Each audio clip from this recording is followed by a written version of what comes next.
كذلك كذب الذين من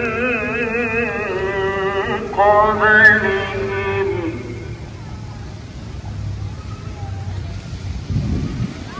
فهم ظالمين.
فجلس مقيدا وعرض عليه القرآن بخلق القرآن فرفض القول بذلك وضرب عنقه ونفخ رأسه بالجانب الشرقي من بغداد.